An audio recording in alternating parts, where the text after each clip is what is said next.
Back now at 8:19 with more of our special series, How to Live to 100. This morning we're focusing on the science of longevity. Reaching the century mark sounds tantalizing, but is it possible for everyone? Here's NBC's Chief Medical Editor, Dr. Nancy Snyderman.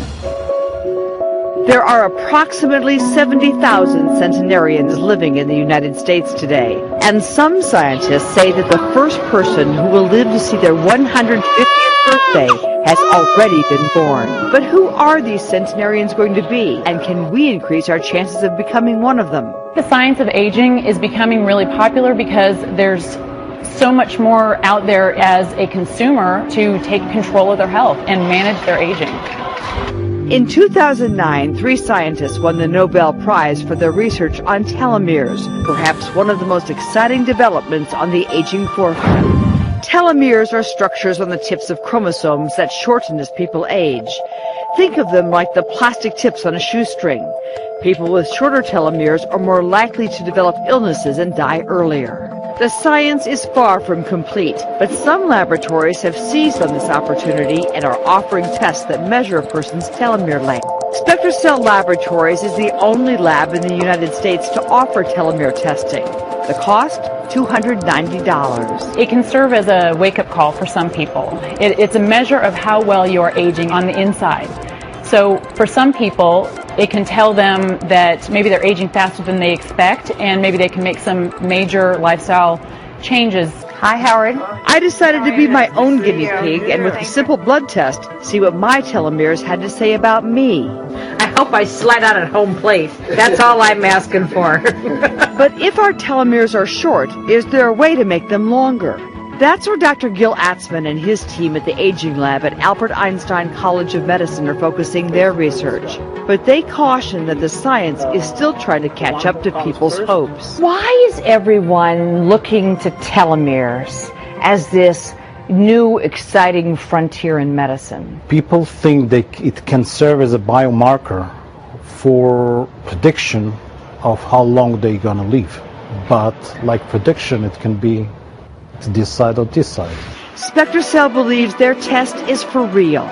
It does not tell you when you're going to die or how long you have to live. It just tells you how well you're aging and helps you manage that. Is it safe to say that this is an extraordinarily exciting development in the lab, but it is not ready for public use? Yes.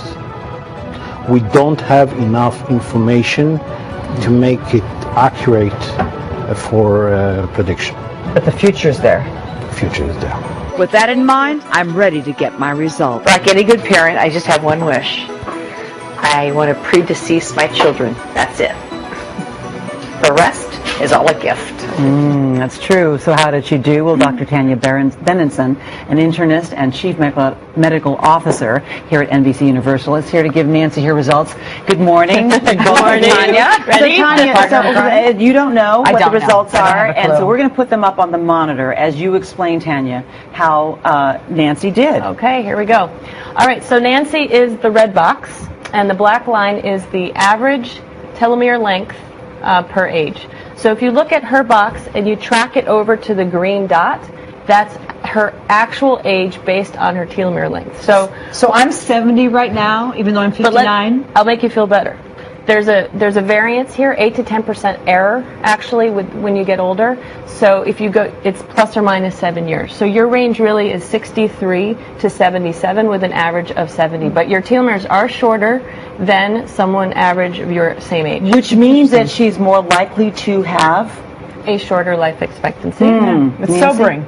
Well, I think I mean, look, it's a variable. I could get hit by a bus this afternoon. Please don't. But, thank you. But what's interesting to me, looking at that, is that I'm probably the first in my generation to really be affected by everything environmental. I'm a fast food kid. I grew up around cigarette smoke. You know, I wasn't perfect in college. I've had, some excess alcohol in my past. But you work out. You eat healthy. I'm not stupid. Every one of those little things takes a hit. So that, to me, says you can override your genes, you can override environmental factors. So perhaps, even though I've cleaned up my act since then, I live a pretty good life now, there's still room for improvement. There definitely is, because your genes are set, but how your genes are translated and transcripted, you have an effect with your lifestyle choices. Well, on that point, then, you talk about what you can do: ask for nutritional profile tests, take your medications, exercise, decrease body fat, meditate, reduce stress. That last point may be adding well, up the your number stress there. is huge, and I must tell you, this doesn't shock me. No. It's sobering It to shocks me. me, though. It's sobering to me, and I wish it weren't what it is.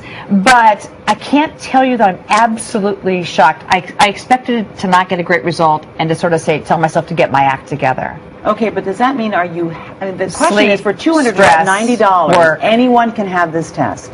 It's a special test. And so the question is it worth it? And do you think it was worth it for you to now know this sobering number, Nancy? Yeah, this to me is a little bit like getting a stress test or a CT angiogram. It's a component. Now fix it. Let's check back a year later and see if I can make it better. Great motivator. Right? We'll do that, Tanya. Cleaning up my act, babe.